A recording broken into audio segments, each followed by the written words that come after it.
Hello everyone. Today we will discuss about glycogenesis. So glycogen is the storage form of glucose which is stored in animal body, especially in liver and muscles.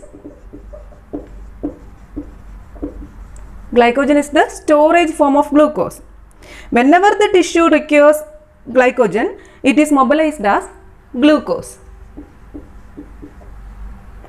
Glycogen is the only immediately available reserve store of blood glucose. A high liver glycogen level protects the liver cells against the harmful effects of many poisons and chemicals. For example, ethyl alcohol, arsenic and various bacterial toxins. Coming to metabolism of glycogen, it is in two phases, that is synthetic phase and catabolic phase. Synthetic and catabolic phase. Synthetic means it is the formation of glycogen. Formation of glycogen, that is glycogenesis. Catabolic means it is the breakdown of glycogen. Breakdown of glycogen, that is known as glycogenolysis. So formation is known as glycogenesis and this breakdown is known as glycogenolysis. So we will discuss today about glycogenesis. So glycogenesis is the formation of glycogen from glucose. Formation of glycogen from glucose. Principally it occurs in liver and skeletal muscles. In liver and skeletal muscles, but it can occur in every tissues to some extent. It occurs mainly in cytosol. So we will see the reactions in glycogenesis. First reaction is glucose is first phosphorylated to glucose 6-phosphate by the enzyme glucokinase or hexokinase. Glucose is first phosphorylated to glucose 6-phosphate. Enzyme catalyzing the reaction is glucokinase or hexokinase. Here 1 ATP ADP Mg++. So this is the first reaction. Glucose is first phosphorylated to glucose 6-phosphate by glucokinase or hexokinase. This is common to first reaction of glycolytic pathway. That is the first step. Then in the second step, this glucose 6-phosphate is converted to glucose 1-phosphate. Glucose 1-phosphate by the enzyme phosphoglucomutase. Phosphoglucomutase. This is the second step, that is glucose 6-phosphate is converted to glucose 1-phosphate by the enzyme phosphoglucomutase. Here also Mg++. Here an intermediate is formed first, that is glucose 1,6-bisphosphate. Glucose 1,6-bisphosphate. This is formed as an intermediate in the reaction. Then after that glucose 1-phosphate is formed. Then coming to next step, this glucose 1-phosphate then reacts with one molecule of UTP. Glucose 1-phosphate reacts with one molecule of UTP. Here PPI is released and it forms UDP glucose. UDP glucose by the enzyme UDP glucose pyrophosphorylase. UDP glucose pyrophosphorylase. Pyrophosphorylase. So in this step, glucose 1-phosphate reacts with one molecule of UTP to form the active nucleotide UDP glucose, that is uridine diphosphate glucose. But this reaction is catalyzed by the enzyme UDP glucose pyrophosphorylase. Here an elimination of pyrophos, a molecule of pyrophosphate. Then this pyrophosphate is then hydrolyzed by the enzyme inorganic pyrophosphatase and it drives the reaction. This pyrophosphate is hydrolyzed by inorganic pyrophosphatase. So that is the step. Then in the next step, by the action of the enzyme glycogen synthase, here glycogen synthase action. By the action of the enzyme glycogen synthase, this C1, that is first carbon of the activated glucose of UDP glucose, forms a glycosidic bond. C1 of the C1 of the activated glucose of UDP glucose forms a glycosidic bond with C4. So 1-4 linkage. C4 of a terminal glucose residue of this glycogen primer and liberating this UDP, and it liberates UDP. Here a pre-existing glycogen molecule acts as a primer to initiate the reaction. Pre-existing glycogen molecule acts as a primer to initiate the reaction. The glycogen primer is formed on a protein primer. It is known as glycogenin. The glycogen primer is formed on a protein primer, and the protein primer is known as glycogenin. This glycogenin is a 37 kDa protein. 37 kDa protein that is glycosylated on a specific tyrosine residue by UDP glucose. So it is glycosylated on a specific tyrosine residue. So suppose it is a glycogenin, it is glycosylated on a tyrosine residue. Then further glucose residues are attached in the 1-4 position. Further glucose residues will be attached in this 1-4 position to form a short chain, and it will form a short chain, and it acts as the substrate for the glycogen synthase, and this acts as the substrate for glycogen synthase. In skeletal muscle, glycogenin attached in the center of the glycogen molecule, and in liver, the number of glycogen molecules will be greater than that of the number of glycogenin molecules. Then an existing glycogen chain can be repeatedly extended by one glucose unit. It can be repeatedly extended by one glucose unit. In each extension, 2 ATP molecules are expended. One ATP for the phosphorylation of glucose to glucose 6-phosphate. Here 1 ATP, glucose to glucose 6-phosphate 1 ATP. Then another in the regeneration of UTP, that is 2 ATP molecules expended. So that is glycogen synthase. Here we will get glycogen, we can represent N times, and this UDP is released. Then when the chain gets lengthened to suppose minimum of 11 glucose residues, then 6 to 8 glucose residues will get detached from this. 6 to 8 glucose residues get detached from it, and it will attach to another molecule.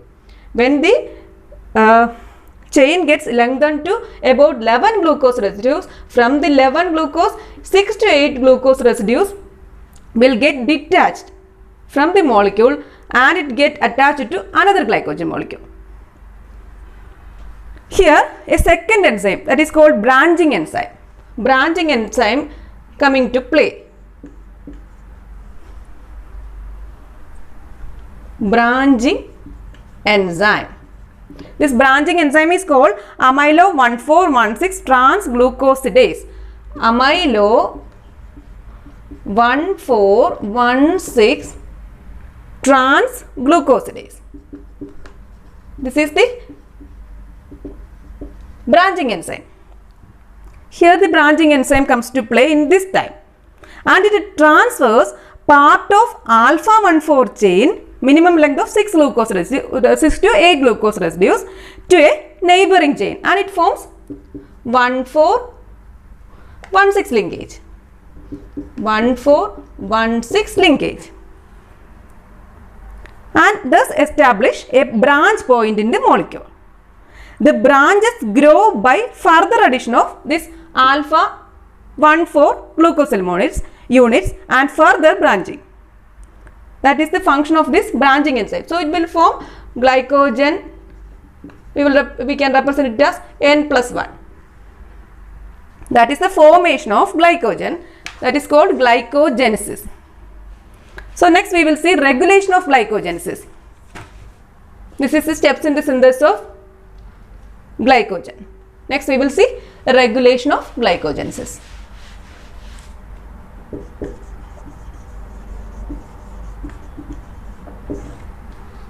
This glycogen synthase is the key enzyme. Glycogen synthase. It is the key enzyme which regulates the process of glycogenesis. This glycogen synthase is present as active and inactive forms. These active and inactive forms are interconvertible. It is of two types, active and inactive. Active and inactive. So these two forms are interconvertible. Active form is GSA, otherwise known as GSI. GSI. Inactive form is GSB. GSB or GSD. Commonly it is called GSA and GSB. This active GSA is converted to inactive GSB. Active GSA is converted to inactive GSB by phosphorylation. Phosphorylation, which is modulated by cyclic AMP dependent protein kinase. Cyclic AMP dependent protein kinase. Protein kinase. So active GSA can be converted to GSB, inactive GSB by phosphorylation, and it is modulated by cyclic AMP dependent protein kinase. When glycogen synthase is converted to inactive form, from active to inactive form, glycogenesis is inhibited. Glycogen synthesis or glycogenesis is inhibited because glycogen synthesis is an inactive form. So glycogenesis is inhibited. This in addition to this inactive form GSB can be converted to active GSA by dephosphorylation. It is by dephosphorylation. Dephosphorylation of serine residue in enzyme protein molecule. This is catalyzed by the enzyme protein phosphatase 1. Protein phosphatase 1. When glycogen synthase is converted from inactive to active form, glycogenesis occurs. Glycogenesis occurs. So, if the glycogen synthase is in active form, glycogen synthesis or glycogenesis occurs. Then the interconversion is controlled by substrate level, then end product and by hormones. This interconversion from GSA to GSB and from GSB to GSA. This interconversion is controlled by substrate level, then end product and by hormones. We will see the role of cyclic AMP dependent protein kinase.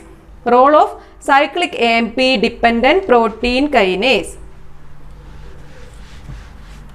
Role of cyclic AMP dependent protein kinase. This protein kinase exists in the cells. The enzyme is specific and cyclic AMP dependent. The activation we will see the activation and inactivation of protein kinases.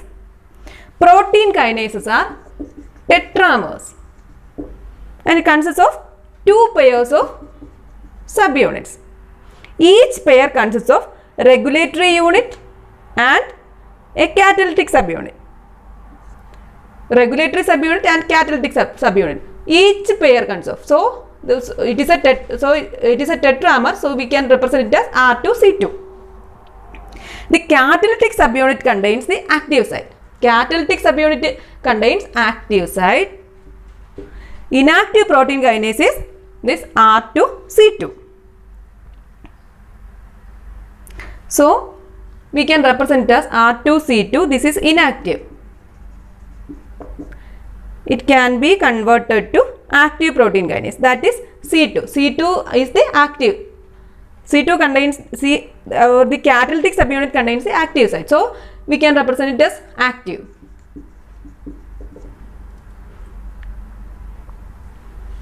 So when cyclic AMP level increases, we will see cyclic AMP.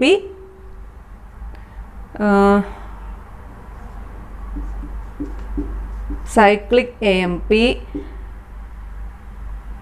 it will give 4 cyclic AMP. So when cyclic AMP level increases, 2 molecules of cyclic AMP bind to each of the regulatory units. When cyclic AMP level increases, 2 molecules of cyclic AMP bind to each of the regulatory units, and it releases the active catalytic site, that is C2 or C. Active protein kinase is C2. When cyclic AMP level increases, it binds to the regulatory unit, that is R unit, and it releases the active unit, that is C unit. This C2 is formed due to increased cyclic AMP in the level, and has 2 effects on glycogenesis. This C2, that is the active site or active unit, it has 2 effects on glycogenesis.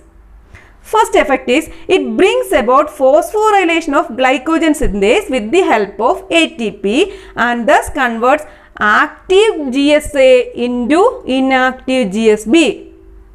So this C2 has 2 functions or 2 effects on glycogenesis. It brings about the phosphorylation of glycogen synthase with the help of ATP, and it converts active GSA into GSB. This GSB is inactive, so this glycogen synthesis or glycogenesis is inhibited. That is the first effect. Then at the same time, the active protein kinase or C2 stimulates a protein factor. It is called inhibitor 1. Inhibitor 1. Active protein kinase or C2 activates or stimulates a protein factor called inhibitor 1, that is inactive, and it in turn phosphorylates it to form active inhibitor 1 phosphate. Active inhibitor 1 phosphate. This is the active form of inhibitor 1, which in turn inhibits the protein phosphatase 1. It inhibits protein phosphatase 1. Protein phosphatase 1. Thus, conversion of inactive GSB to active GSA does not take place. This also inhibits glycogenesis. So, by the inhibition of protein phosphatase 1, the conversion of inactive GSB to active GSA does not take place. This also inhibits glycogenesis. These are the 2 effects of C2 on glycogenesis. Next, we will see the stimulation and inhibition of glycogenesis. First, we will see stimulation of glycogenesis. Stimulation. First one is insulin. Insulin increases the protein phosphatase 1 activity. It increases protein phosphatase 1.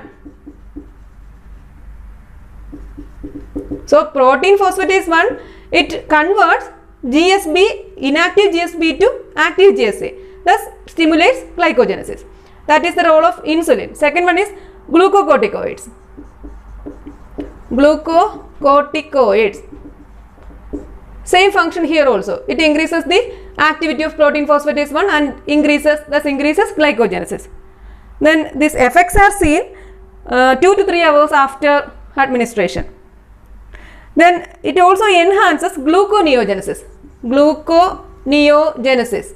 Gluconeogenesis means formation of glucose, and thus increases glycogen synthesis or glycogenesis. Then it also increases synthesis of the enzyme glycogen synthase. Also increases the synthesis of glycogen synthase. That is the role of glucocorticoids. Third one is glucose. So glucose is the substrate for the synthesis of glycogen. So increased concentration of glucose means it increases glycogenesis. That is the stimulation of glycogenesis. Next we will see inhibition of glycogenesis. Coming to inhibition, first one is glycogen. So increased glycogen means it will inhibit glycogenesis, that is by feedback inhibition. Increased glycogen in turn inhibits glycogenesis by feedback inhibition. Then second one is increased concentration of cyclic AMP. Increased cyclic AMP, it stimulates inhibitor 1 and it forms active inhibitor 1 phosphate. Increased cyclic AMP, it stimulates inhibitor 1 to its active form. Active form is inhibitor 1 phosphate. Inhibitor 1 phosphate, which in turn inhibits protein phosphatase 1. This inhibits protein phosphatase 1. So inhibition of protein phosphatase 1 means this glycogen synthase cannot be converted to active form. Thus glycogenesis is inhibited. That is the inhibition of glycogenesis. So this is about glycogenesis. This is today's topic. Thank you for watching.